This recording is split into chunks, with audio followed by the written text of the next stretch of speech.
Ayushman Bharat scheme के तहत EPFO के पेंशन होल्डर को फायदा देने के लिए लेबर मिनिस्ट्री इस पर चर्चा कर रही है। सूत्रों के मुताबिक लेबर मिनिस्ट्री इस स्कीम का फायदा योग्य सब्सक्राइबर्स को मिले, इसको लेकर हेल्थ मिनिस्ट्री से चर्चा कर रही है। ईपीएफओ के पेंशन होल्डर को मेडिकल सुविधा मिले, इस बात की मांग काफी समय से चली आ रही है। अब ये मांग की गई कि पेंशन होल्डर को नई स्कीम का फायदा मिले। तो इस वक्त की बड़ी खबर आपको बता दें कि कैबिनेट की बैठक चल रही है और उसी बैठक में ये मंजूरी दी गई है। तस्वीरें आप देख सकते हैं। प्रधानमंत्री नरेंद्र मोदी यहां पर मौजूद थे और इसी बैठक में आपसी सहमति से इसको मंजूरी दी गई। दरअसल आयोग बनाया गया था इसके लिए और आयोग ने अपनी रिपोर्ट सौंपी और रिपोर्ट पर पूरे विस्तार से चर्चा करने के बाद इसको मंजूरी दे दी।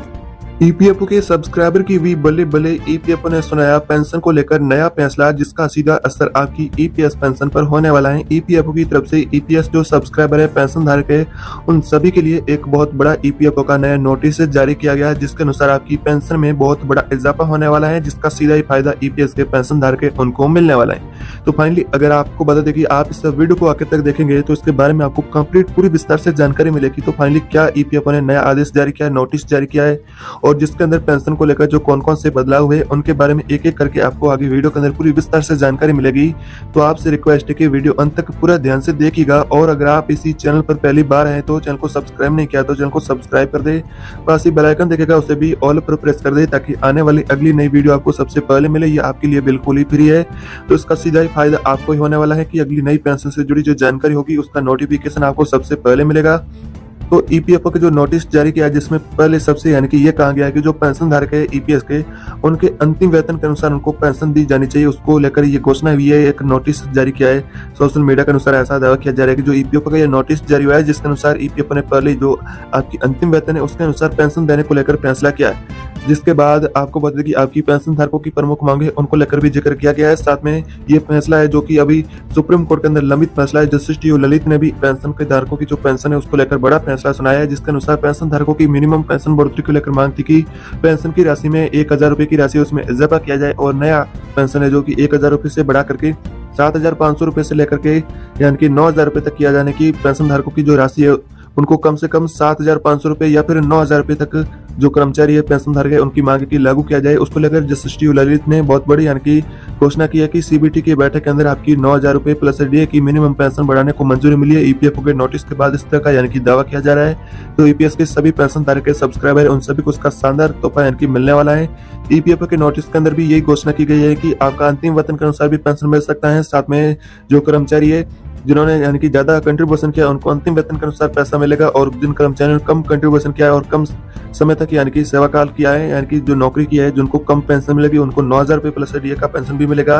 कुछ कर्मचारी है जिन्होंने यानी कि ज्यादा सेवा काल यानी कि कंप्लीट नौकरी किया है तो 60 साल के बाद रिटायर्ड हुए उनको ज्यादा यानी कि अंतिम वेतन के अनुसार भी पेंशन मिल सकती है। इसको लेकर भी यानी कि सुप्रीम कोर्ट के अंदर सीबीटी की बैठक चली है, जिसके अनुसार दावा किया जा रहा है कि इसे मंजूरी मिली है, लेकिन अभी तक यानी कि इसको लेकर कोई ऑफिशियली पुष्टि नहीं की गई है कि आपकी पेंशन की राशि में कितनी बढ़ोतरी की जाएगी।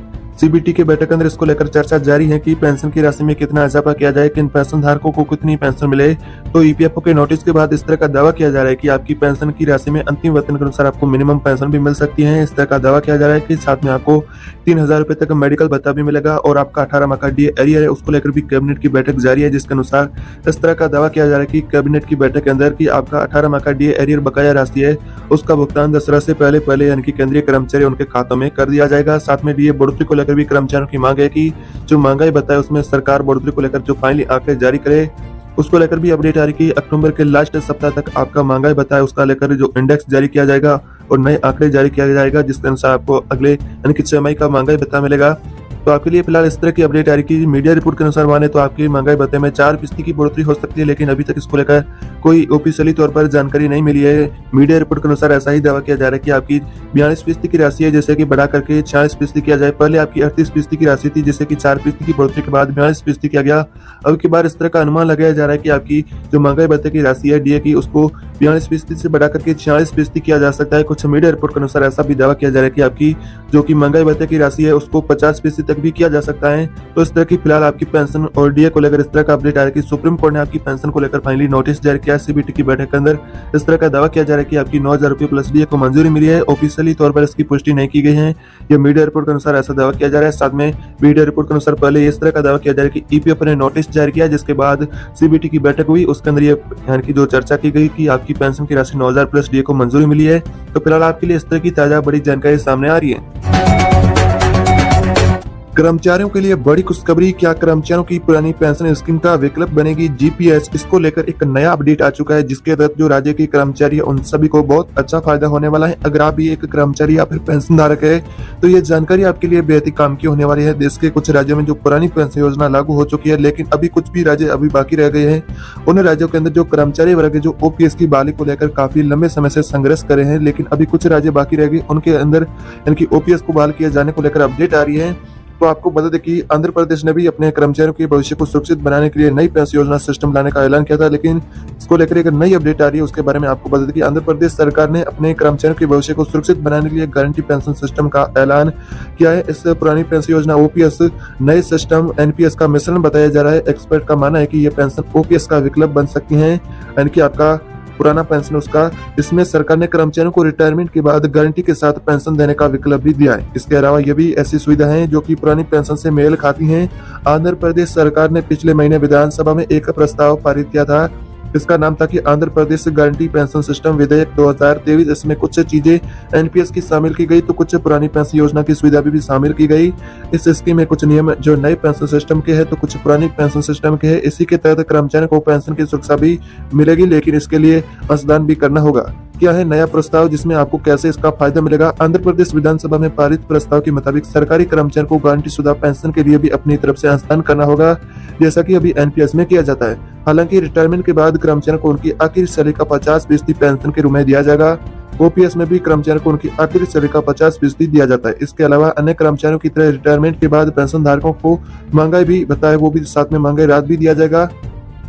ये आने की योजना इतनी सटीक क्यों होती जा रही है? जैसा कि मानना है कि जो एक्सपर्ट है उनका कि पुरानी पेंशन देश की अर्थव्यवस्था पर दबाव बढ़ाती है और इससे राजकोषीय घाटा भी काफी बढ़ जाता है। इसी वजह से 2004 में जो पेंशन का जो पुराना सिस्टम था उसे बंद किया था। अब पुरानी पेंशन में कर्मचारियों की तरफ से कोई अंशदान नहीं दिया जाता था, लेकिन जो एनपीएस है उसमें कर्मचारियों को अंशदान करना होता है, जबकि एनपीएस में उनकी सैलरी का 10% अंशदान होता है और सरकार उसके यानी कि अंशदान 14% का अंशदान करती है। इसी तरह यानी कि 24% का अंशदान होता है। एक्सपर्ट के मुताबिक नई पेंशन योजना के तहत अभी कर्मचारियों को उनकी आखिरी सैलरी की करीबन यानी कि 35 से 40% की राशि पेंशन के रूप में मिलती है।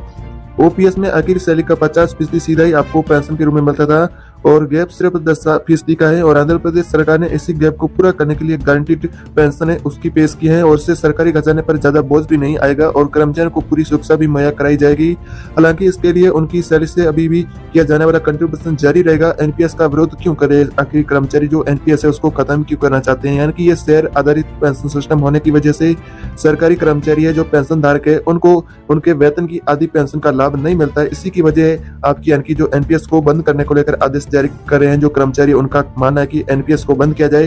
दरअसल नई पेंशन स्कीम पूरी वजह से यानी कि पूरी तरह से जो आपकी बता दिया जाए कि बाजार जो आपकी शेयर है उसके आधार पर है और इसमें मिलने वाली रिटर्न बाजार के अधीन होता है। अगर बाजार में गिरावट रही तो कर्मचारी का पैसा भी ज्यादा नहीं आएगा और कर्मचारी को मिलने वाला पैसा भी काफी कम हो जाएगा। यानी कि इसी वजह से जो कर्मचारी चाहते हैं कि एनपीएस को खत्म और ओपीएस को फिर से